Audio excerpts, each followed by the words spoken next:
에스겔 7장 우리 1절에서 13절까지의 말씀 교독하시겠습니다. 또 여호와의 말씀이 내게 임하여 이르시되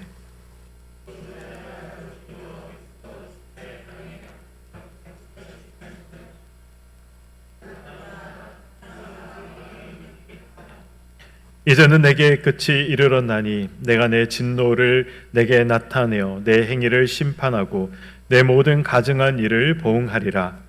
내가 너를 불쌍히 여기지 아니하며 긍휼히 여기지도 아니하고 내 행위대로 너를 벌하여 내 가증한 일이 너희 중에 나타나게 하리니 내가 여호와인 줄을 너희가 알리라.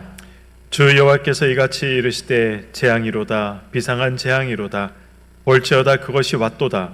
끝이 왔도다. 끝이 왔도다. 끝이 너희에게 왔도다. 볼지어다 그것이 왔도다.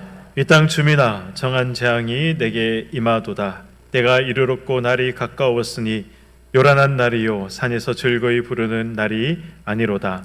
이제 내가 속히 분을 내게 쏟고 내 진노를 내게 이루어서 내 행위대로 너를 심판하여 내 모든 가증한 일을 너희에게 보응하되 내가 너를 불쌍히 여기지 아니하며 긍휼히 여기지도 아니하고 내 행위대로 너를 벌하여 너의 가증한 일이 너희 중에 나타내게 하리니 나 여호와가 때리는 이임을 내가 알리라. 볼지어다 그 날이로다. 볼지어다 임박하도다. 정한 재앙이 이르렀으니 몽둥이가 꽃이 피며 교만이 싹이 났도다. 포악이 일어나서 죄악의 몽둥이가 되었은즉 그들도 그 무리도 그 재물도 하나도 남지 아니하며 그 중에 아름다운 것도 없어지리로다. 때가 이르렀고 날이 가까웠으니 사는 자도 기뻐하지 말고 파는 자도 근심하지 말 것은 진노가 그 모든 무리에게 임함이로다. 함께요.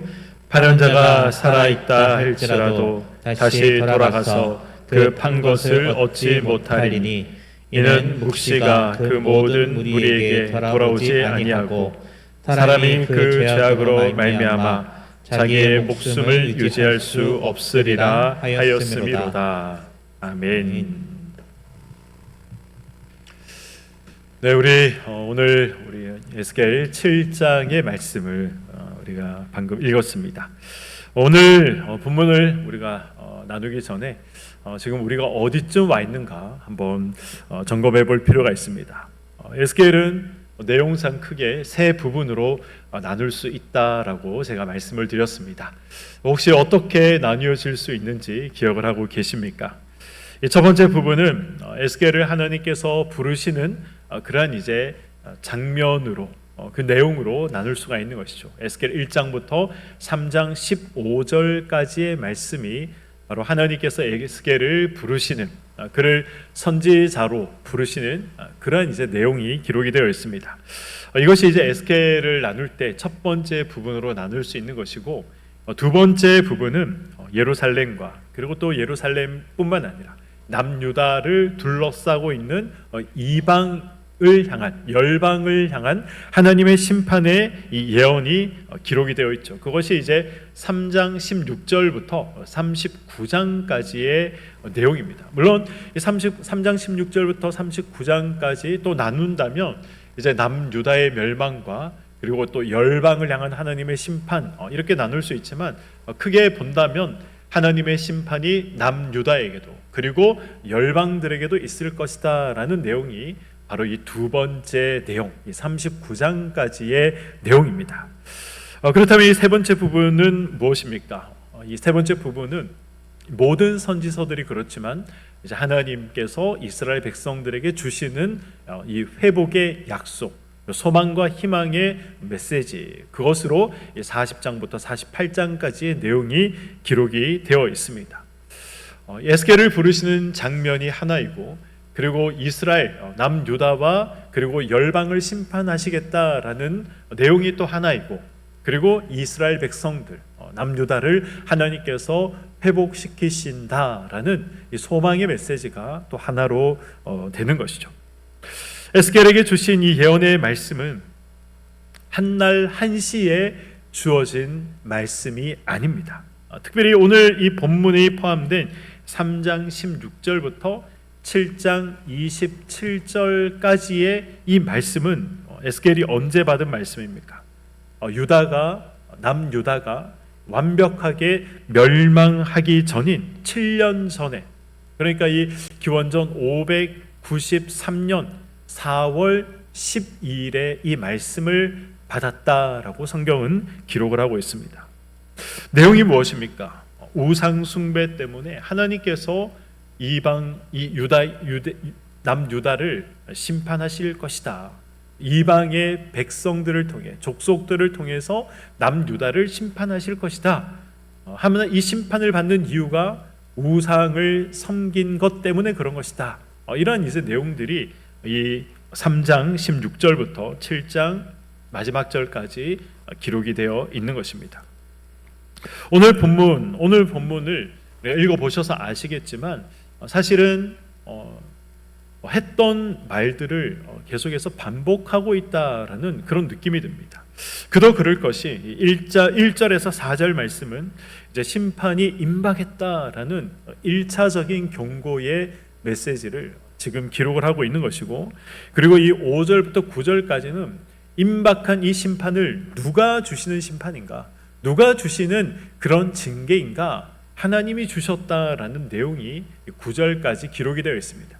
그리고 이 10절부터 13절까지의 내용을 보시면 이 임박한 이 심판이 다가왔다라는 것을 다시 한번 거듭해서 강조하고 있는 내용인 것입니다.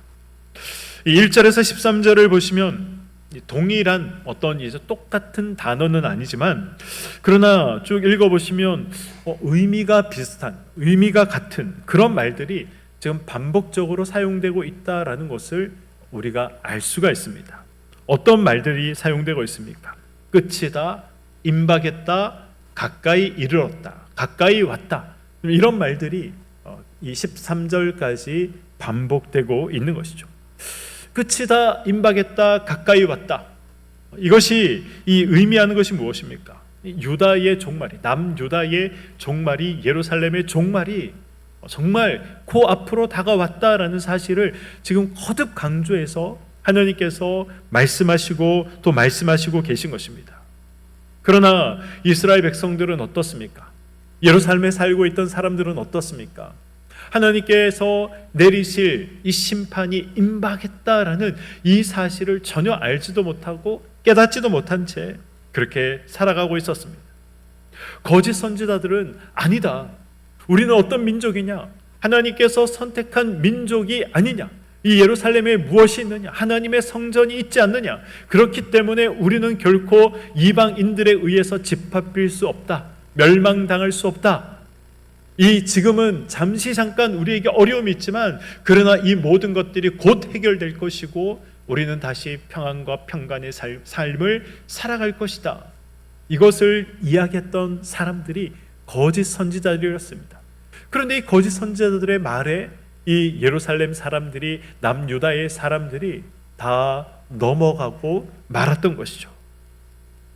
죽음과 탄식의 그림자가 그들을 점점 옥죄어 오고 있음에도 불구하고 이 참 선지자들의 예언이 아니라 거짓 선지자들의 예언에 귀를 기울이며 하나님 앞에 회개하지 아니하고 흥청망청 살아갔던 것입니다. 죄가 관영하면 하나님의 심판이 반드시 임한다라는 이 사실, 우리가 성경을 조금이라도 알고 있다면 저와 여러분들도 너무나도 잘 알고 있는 내용입니다.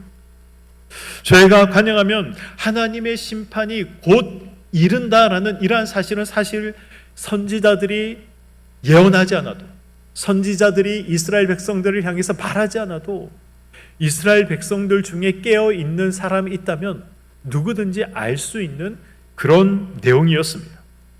이스라엘의 역사들, 자기 조상들의 역사가 그러한 것들을 증명하고 있지 않습니까? 솔로몬의 죄악으로 인해서 나라가 어떻게 됩니까? 솔로몬이 수많은 우상들을 섬긴 것으로 인해서 하나님께서 이스라엘을 둘로 나누어 버리십니다. 북이스라엘에 이 죄악이 가득했을 때 북이스라엘이 어떤 일을 당하게 됩니까? 이 아수르의 침략에 의해서 북이스라엘이라는 나라가 사라지고 맙니다. 자신들이 속한 남유다 역시 이 죄악이 관영했을 때 하나님께서 때로는 이방인들을 통해서 그들을 징계하시고 심판하셨다라는 사실을 남유다에 살고 있는 사람들도 사실은 다 알고 있었습니다. 어디 그뿐입니까? 우리가 함께 나누었던 사사기, 이 사사시대 400년 동안 어떤 일들이 있었습니까? 수없이 끊임없이 이스라엘 백성들을 향해서 이방의 나라들이 침략을 해서 그들을 괴롭히지 않습니까? 그래서 하나님 앞에 잘못했습니다, 살려주십시오라고 말하면 하나님께서 사사를 세워서 그 어려움으로부터 그들을 건져내시고, 또 평안한 시대를 살아가면 또 죄를 범하고, 죄를 범해서 하나님께서 또 징계하시면 하나님 살려주십시오 해서 하나님께서 또 사사를 세워서 그들을 괴롭히고 힘들게 한 이방 민족들을 몰아내시는 그러한 역사가 400년 동안 또 이어져 오지 않았습니까? 이 죄악 때문에 하나님의 심판이 임한다라는 것, 그들은 그들의 역사를 통해서도 이미 알고 있었고 얼마든지 볼 수 있었습니다. 그럼에도 불구하고 이 남유다는 이 죄가 관영하면 하나님의 심판이 있다라는 이러한 사실, 하나님의 심판이 임박했다라는 이러한 사실을 지금 전혀 깨닫지 못하고 여전히 죄를 범하며 살아가고 있었던 것입니다. 죄가 가득한 곳에는 반드시 하나님의 심판이 있습니다. 창세기 15장을 보시길 바랍니다.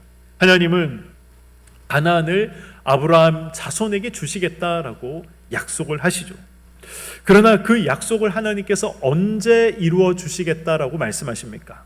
400년 후에 이루어 주시겠다라고 말씀하십니다. 하나님께서 그렇게 말씀하신 이유가 무엇입니까? 가나안 땅에 살고 있는 사람들의 죄가 아직 가득하지 않았기 때문에, 죄가 관영하지 않았기 때문이다라고 이 창세기 15장 16절은 기록을 하고 있습니다. 하나님의 종말은 이 죄가 얼마나 가득 찼는가, 바로 이 부분과 밀접한 연관이 있는 것이죠.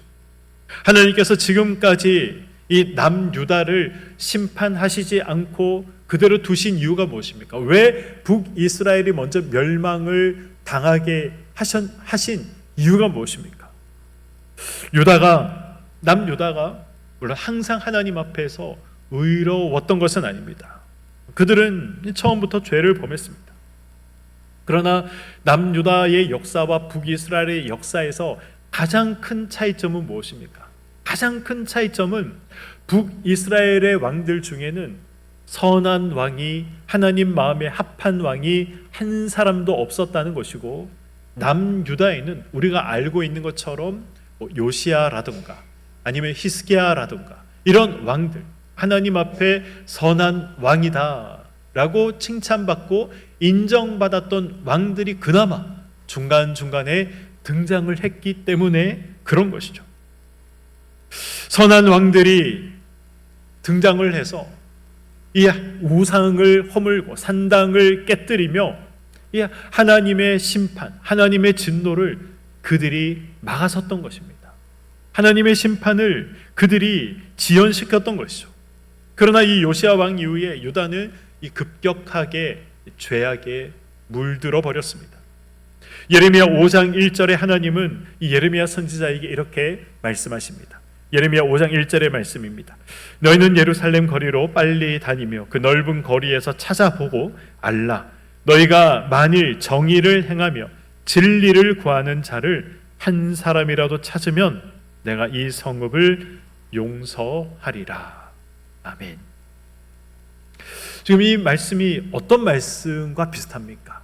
아브라함이 하나님께서 소돔과 고모라를 이 불로 심판하시겠다라고 아브라함에게 말씀하셨을 때 주님 50명의 의인이 있어도 45명의 의인이 있어도 40명의 의인이 있어도 그렇게 점점 내려가서 10명의 의인이 있어도 심판하시겠습니까?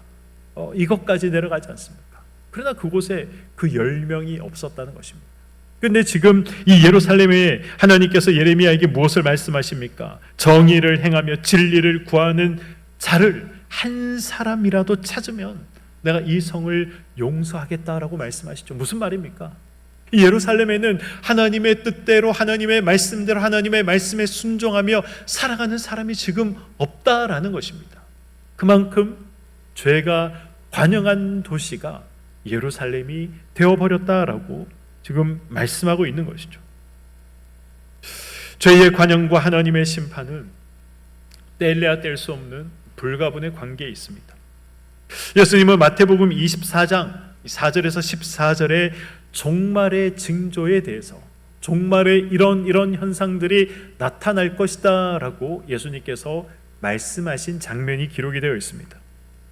이 마태복음 24장 4절에서 14절에 예수님께서 말씀하신 말씀의 내용이 무엇입니까? 쉽게 표현하면 이 땅에 죄악이 가득 찼다, 관영하다, 그때가 바로 종말의 때다라고 예수님께서 말씀하고 계십니다.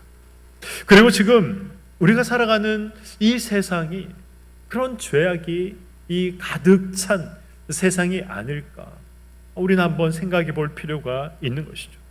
저는 개인적으로 지금 우리가 살아가고 있는 이 세상이 바로 그런 세상이다라고 생각을 합니다. 왜 그렇습니까? 죄가 죄인지 모르기 때문에 그렇습니다. 죄를 부끄러워하지 않기 때문에 그렇습니다. 하나님께서 죄다라고 분명히 말씀을 통해서 우리에게 말씀하고 계심에도 불구하고 아니다, 더 이상 그것은 죄가 될 수 없다라고 세상 사람들이 이야기하고, 그리고 목사라는 사람들이, 성도라는 사람들이, 교회가 그래 맞다, 그것은 더 이상 죄가 아니다 라고 말을 하고 있기 때문에 이 세상은 지금 죄악으로 가득 찼다라고 우리는 말할 수 있는 것입니다.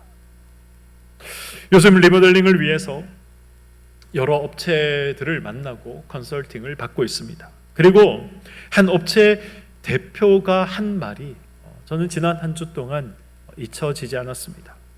더 이상 부흥해서 교회를 건축하는 그런 교회를 찾아보기 힘들다라는 그런 이야기를 하더라고요. 요즘 건축하는 교회 대부분은 재건축이나 재개발 때문에, 그래서 보상을 받아서 교회를 건축하는 것이지 교회가 부흥해서 건축하는 교회는 찾아보기 힘들다. 전 이 말이 굉장히 마음이 아팠고, 그리고 저는 이 말이 굉장히 충격적인 말로 들렸습니다. 부흥해서 새로 건축하는 것이 아니라 대부분 리모델링을 한다는 것입니다. 이 말이 제 귀에는 어떻게 들렸을까요?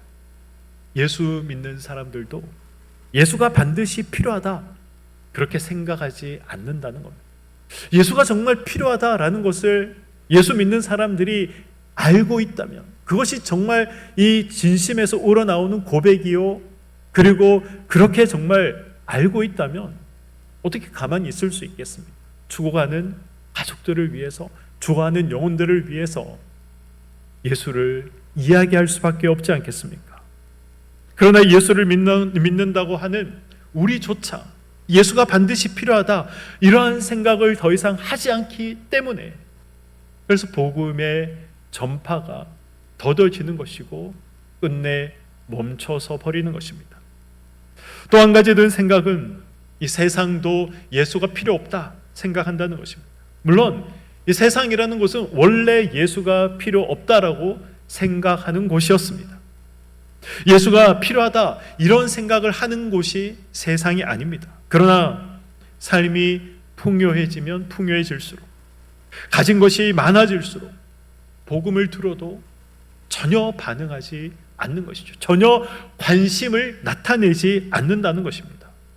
결국 어떻게 되는 것입니까? 죄가 더 관영한 세상으로 나아갈 수밖에 없다라는 것입니다. 멸망을 향해 날마다 한 걸음 더 가까이 나아가고 있는 것이죠. 남유다의 멸망을 히스기야 왕이 막았었습니다. 남유다의 멸망을 요시야 왕이 막았었습니다. 영적으로 깨어있는 사람들이 하나님의 심판을 막아선 것이고 하나님의 진노를 연기시킬 수 있었습니다. 그 역할을 누가 감당해야 됩니까?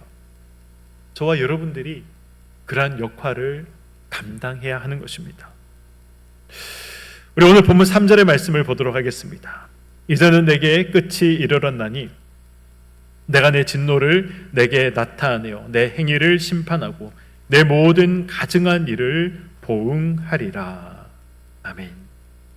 하나님께서 이 유다의 행위를 심판하시겠다, 좀 그렇게 말씀하고 있는 이유가 무엇입니까? 방금 읽었던 3절의 말씀을 보시면 모든 가증한 일 때문이다. 모든 가증한 일 때문에 내가 심판으로 너희들에게 보응하겠다, 그렇게 말씀하고 계시는 것이죠. 가증한 일, 가증한 일이라는 이 말의 원어의 의미를 우리가 좀 기억할 필요가 있습니다. 원어적인 의미는 구역질 나는 것이다 라는 것입니다. 가증한 일은 하나님 앞에 구역질 나는 일이라는 것이죠. 그리고 이 가증하다라는 이 표현들은 주로 어떤 때 사용합니까? 주로 언제 이 말씀들이 등장합니까? 우상을 섬길 때, 하나님이 아니라 우상을 사랑할 때 하나님께서 그것은 가증한 일이다, 바꿔 말하면 그것은 구역질 나는 일이다 라고 하나님께서 말씀하고 계신 것입니다. 우상 숭배의 행위라는 것이 구역질 날 정도로 하나님께는 너무나도 혐오스러운 일이다라는 것을 성경이 말씀하고 있는 것이죠. 유다 말기, 이 바벨론에 의해서 남유다가 이제 멸망하기 직전에 사실 이 유다에는 하나님께서 구역질 나는 일이다라고 말씀하실 많은 일들이 남유다 가운데 일어나고 있었습니다. 그들의 이 우상 숭배는 눈을 뜨고 보는 것이 너무나도 고통스럽고 민망할 정도의 우상 숭배가 그들에게 있었습니다. 자기 자식을 이 우상에게 제물로 바쳤습니다. 자기 자식을 죽여서 각을 뜨고 그리고 불에 태워서 우상에게 드리는 일들이 남유다 가운데에도 있었습니다. 하나님의 성전에도 어떻습니까? 하나님의 성전에도 우상의 형상들이 세워졌습니다. 하나님께서 이들을 보실 때 얼마나 가증스럽다, 구역질 난다라고 생각을 하셨겠습니까? 유다는 하나님께서 계셔야 할 성전에, 그리고 자신들의 삶에 바로 이 구역질 나는 우상을 자리 잡게 했던 것입니다. 바로 이 문제 때문에, 바로 이러한 죄악 때문에 하나님께서 이 가증히 여기시는 이러한 일 때문에 그들이 심판을 받아 멸망하게 된 것입니다. 저와 여러분은 하나님이 계셔야 할 마음과 삶의 중심에 혹시 하나님 외에 하나님께서 가증히 여기시는 그러한 것들이 우리의 삶의 중심에, 우리 마음의 중심에, 우리 생각의 중심에 두고 있지는 않은지 우리는 날마다 점검할 필요가 있습니다. 하나님이 아닌 다른 것이 있다면 그것이 무엇이든 상관없이 하나님께 이 구역질 나는 것임을 알고 우리는 버릴 수 있어야 됩니다. 과감하게 깨뜨릴 수가 있어야 됩니다. 이것을 제거하는 것이 개인과 가정과 나라와 민족의 심판과 멸망을 막아설 수 있는 유일한 길이다라는 것을 우리가 잊지 말아야 할 것입니다. 이어지는 6절의 말씀을 보도록 하겠습니다. 끝이 왔도다, 끝이 왔도다, 끝이 너에게 왔도다, 볼지어다 그것이 왔도다라고 말씀하고 있습니다. 이스라엘의 멸망에 대해서, 이스라엘의 이 마지막에 대해서 지금 3번이나 거듭해서 끝이 왔도다, 끝이 왔도다, 끝이 왔도다라고 말씀하고 있습니다. 그 피할 수 없는 그 심판, 거듭 강조해서 끝이 왔다라는 것은 결코 피할 수 없다는 것이죠. 반드시 일어난다는 것입니다. 반드시 일어나고 결코 피할 수 없는 그 심판이 누구에게 임했다라고 지금 성경은 말씀하고 있습니까? 6절을 보시면 너희에게 왔도다라고 되어 있습니다. 너희에게 임했다라고 말씀하고 있는 것이죠. 다른 사람이 아니라 지금 하나님의 선민이라고 이야기를 하는 이 남유다의 백성들에게 임했다는 것입니다. 성경의 말씀들은 모두 나에게 하시는 말씀이다 라고 생각을 하고 우리는 성경을 받아야 합니다. 그렇다면 이 말씀은 유다에게, 그 시대 남유다 사람들에게 하시는 말씀인 동시에 오늘을 살아가고 있는 저와 여러분들에게도 동일하게 하시는 말씀인 것이죠. 나에게 하시는 말씀입니다.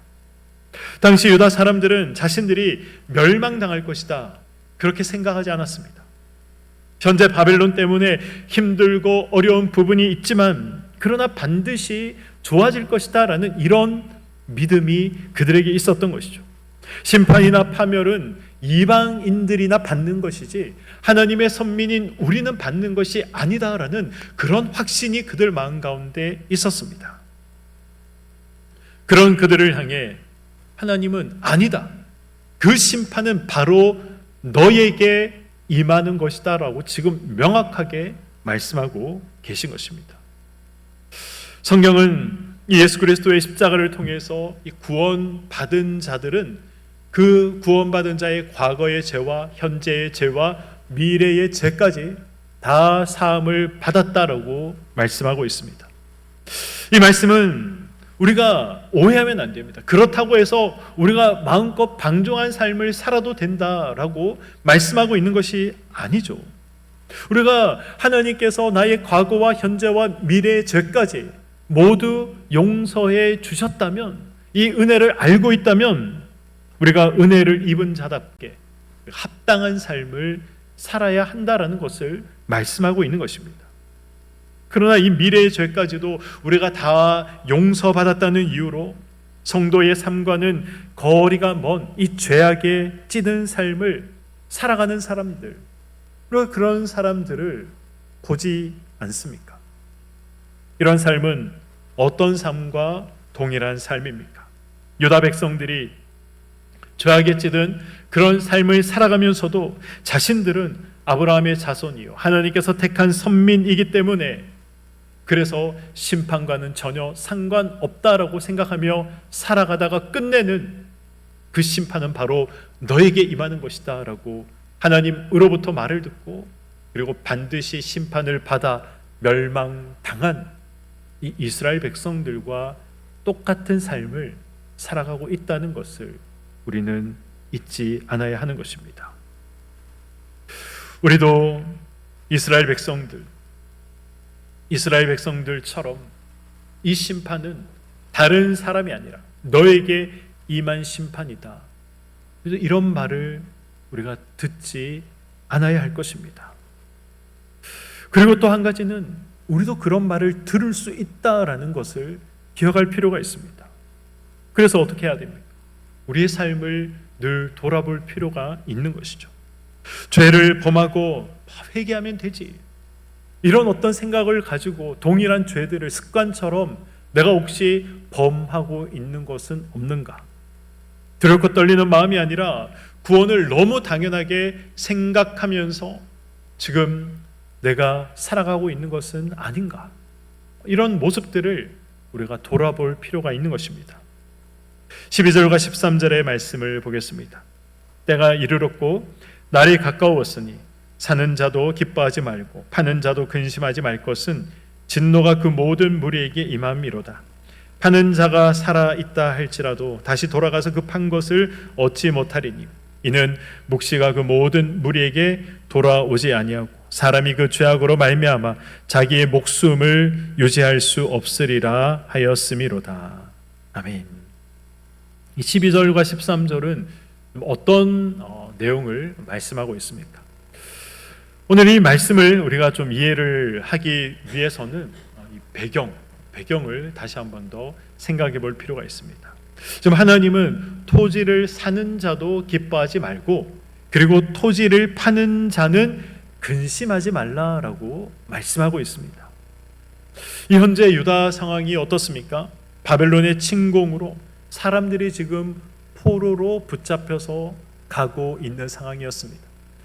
게다가 지금 기근이 닥쳐와서 땅을 가지고 있더라도 그 땅에서 지금 아무 소출이 나지 않는 어려운 상황 중에 그들이 있었던 것이죠. 땅을 가지고 있지만 그 땅이 아무 소용이 없었습니다. 살아가는데 어떠한 도움도 되지 않는 것이죠. 이런 상황과 혼란 가운데 토지가 매매되고 있었습니다. 기근이 극심한 땅에서 소출이 없으니 먹고 살기 위해서는 팔아야 되지 않겠습니까? 그 땅이라도 팔아서 이 목숨을 연명해야 하지 않겠습니까? 그래서 어쩔 수 없이 땅을 팔아야만 했습니다. 근데 이때 이 땅을 팔게 되면 제값을 받고 땅을 판매하는 것은 불가능한 일이죠. 아주 헐값의 땅을 처분해야 했습니다. 땅을 처분하는 사람들은 그래서 울며 겨자 먹기 식으로 아주 말이 안 되는 턱없이 낮은 가격에 땅을 매매했던 것이죠. 땅을 매입하는 사람은 어떻습니까? 아주 악랄하게 이 가격을 후려쳐서 그 땅을 매입을 했습니다. 그리고 상황이 좋아지면 다시 바벨론이 물러가고 이 땅 가운데 평화가 찾아오면 내가 이 턱없이 말이 안 되는 산, 이 헐값에 구입한 이 땅을 아주 높은 가격에 다시 판매해야겠다. 그런 마음으로 땅을 아주 헐값에 매입을 한 것이죠. 그러나 어떻습니까? 남유다가 바벨론에게 완전히 멸망당하면 땅을 가지고 있는 것이 아무 소용이 없게 되는 것이죠. 아무 의미가 없어지게 되는 것입니다. 아무리 많은 땅을 소유했다고 하더라도 그 땅은 더 이상 이제 자기 것이 아니죠. 모든 땅이 바벨론의 소유가 되어 버리고 마는 것입니다. 그러므로 아무리 많은 땅을 사둔들 그 땅이 무슨 유익이 있겠습니까? 아무리 헐값의 땅을 팔았다고 한들 무슨 후회나 미련이 남을 수 있겠습니까? 그저 두렵고 떨리는 이 멸망의 현장에서 이 목숨이라도 이 부지할 수 있으면 좋겠다.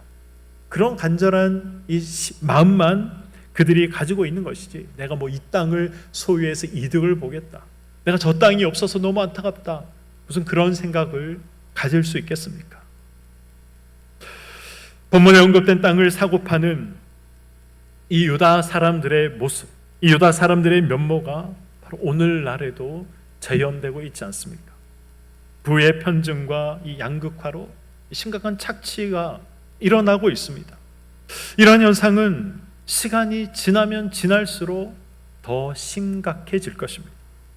불합리와 이기주의가 판을 치고 이 약육강식이란 짐승들 세계에서나 있을 법한 그러한 일들이 점점 인간이 살아가고 있는, 저와 여러분들이 살아가고 있는 이 인간 세상에도 일반적이고 보편적인 원리와 법칙으로 뿌리 내리고 자리 잡게 될 것입니다. 사람다운 삶의 가치를 무시하고 또 타인의 생명도 나의 유익을 위해서라면, 나의 성공을 위해서라면 이 생명조차도 하나의 수단으로 여기고 처참하게 짓밟고 얼마든지 올라설 수 있는 것이죠. 이것은 비단 가진 자들의 문제뿐만 아니라 가지지 못한 자들에게도 동일하게 일어나는 현상입니다. 하나님은 탐욕을 채우고자 사고파는 일에 이 여념이 없는 이스라엘 백성들에게 지금 심판을 말씀하고 계십니다. 그리고 말씀대로 하나님께서는 정말 그들을 심판하셨습니다. 탐욕대로 살아가는 것이 얼마나 허무한 일이고 허무한 몸부림인지 그들을 심판하시며 그들에게 깨닫기를 하나님께서 원하셨던 것이죠. 마찬가지로 하나님은 동일하게 우리를 심판하실 것이다. 그 심판은 이제 더 이상 돌이킬 수 없고, 그리고 후회를 한다고 하더라도 이미 때가 늦은 후회다라고 말씀을 하십니다. 저와 여러분들에게 남아있는 심판은 무시무시한 심판이죠. 무서운 심판입니다. 세상이 그러니 어쩔 수 없다, 먹고 살기 위해서 다 그렇게 하는데 어쩔 수 없다, 이렇게 말하고 생각하며 우리가 죄와 벗하며 살아갈 것이 아니라 저와 여러분들은 심판을 막아서는 요시아나 또 히스기야 같은 그런 삶을 살아내야 할 것입니다. 심판을 막아서고 심판을 늦추는 그런 하나님의 사람들이 되기를 소망합니다. 하나님의 심판은 반드시 일어날 정해진 사실입니다. 그러나 그 심판을 늦출 수 있습니다. 내가 더욱 말씀대로 살아가는 것이 방법이죠. 세상이 죄가 아니라 해도 하나님께서 죄다라고 말씀하시면 우리는 그것에 대해서 그것은 죄다라고 말하며 살아가는 것, 하나님의 심판을 늦추고 막아설 수 있는 방법인 것입니다. 그러나 반대로 하나님의 자녀인 우리마저도 죄와 벗하며 살아가고 하나님의 자녀인 우리마저도 하나님이 죄다라고 말씀하신 그러한 부분들을 죄가 아니다라고 말한다면 오히려 이 심판은 가속화된다라는 사실도 우리는 잊지 말아야 할 것입니다. 오늘 말씀을 맺도록 하겠습니다. 에스겔서에 등장하는 표현 중에 가장 특징적인 표현이 있다면 어떤 표현일까요? 바로 내가 여호와인 줄을 너희가 알리라라는 말씀입니다. 우리가 지난 시간에도 이 말씀의 의미가 무엇이다라고 한번 살펴봤습니다. 오늘 본문 4절과 9절도 보시면 내가 여호와인 줄을 너희가 알리라, 이 말씀이 반복해서 기록되어 있습니다. 언제 여호와인 줄 알게 된다라고 4절과 9절에 말씀하고 있습니까? 심판 때, 하나님의 심판이 임했을 때 내가 여호와인 줄 알 것이다 라고 말씀하고 있습니다. 하나님을 심판 날에 가서야 그들이 깨닫게 된다라는 것이죠. 심판 날에 가서야 하나님을 알게 된다, 이 말씀이 무슨 말입니까? 심판받아 멸망당한다는 것입니다. 그리고 멸망당하면서 뒤늦은 후회로 땅을 치며 후회한다는 것입니다. 저와 여러분은 그런 어리석은 자가 되지 않아야겠습니다. 심판이 이르기 전에 우리에게 말씀하시는 지금 이 순간 하나님을 알아야 하고 하나님을 인정해야 하고 우리 삶의 중심에, 생각의 중심에, 마음의 중심에 하나님을 두고 모시고 우리가 살아가야 할 것입니다. 하나님의 오래 참으심을 시험하지 마시고 하나님 앞에서 살아가는 저와 여러분들이 되시기를 소망합니다. 성결한 삶을 하나님 기준에, 우리가 어떻게 하나님 기준에 합한 삶을 살아갈 수가 있겠습니까? 내가 거룩하니 너희도 거룩하라, 내 거룩의 기준에 맞춰서 살아가라, 하나님께서 지금 이렇게 말씀하시는데 우리가 어떻게 그런 하나님 기준에 합한 거룩의 삶을 살아갈 수 있겠습니까? 그러나 설령 그 삶을 살아가지 못한다 하더라도 우리에게 발버둥침이 있어야 한다는 것이죠. 죄를 범했으면 가슴을 치며 회개함이 저와 여러분들에게 있어야 한다는 것입니다. 매일의 순간의 삶을 살아가면서 하나님이 기뻐하시지 않는 그런 삶들이 있다면 버리도록 힘쓰고 애쓰며 하나님 앞에 또 간구해야 하는 그런 마음과 삶이 우리들에게 몸부림침이 있어야 한다는 것입니다. 하나님께 그럴 때 우리는 인정받을 수 있는 것이죠. 하나님께 인정받는 자가 되어서 마지막 심판날에 반드시 구원의 자리에 저와 여러분들이 함께 있기를 소망합니다. 그 자리에서 누구도 벗어나지 마시고 왜 우리 목사님이 이 자리에 없지? 왜 우리 장로님이 이 자리에 없지? 왜 우리 권사님이 이 자리에 없지? 그런 이야기가 나오지 않도록 저와 여러분들이 힘을 다해서 하나님이 원치 않는 것을 멀리하고 하나님이 원하시는 것을 가까이하며 살아가는 저와 여러분의 삶이 되시기를 주님의 이름으로 간절히 축원드립니다. 아멘.